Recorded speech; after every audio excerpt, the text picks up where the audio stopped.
Voici.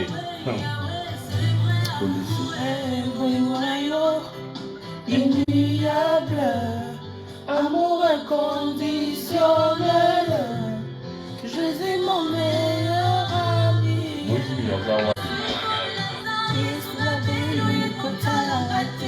Matonyo sa multibakoni kotumanga, mais tu as entendu ma parole de ma résurrection.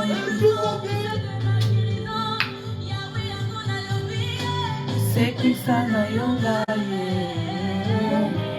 la tiki barabara bango.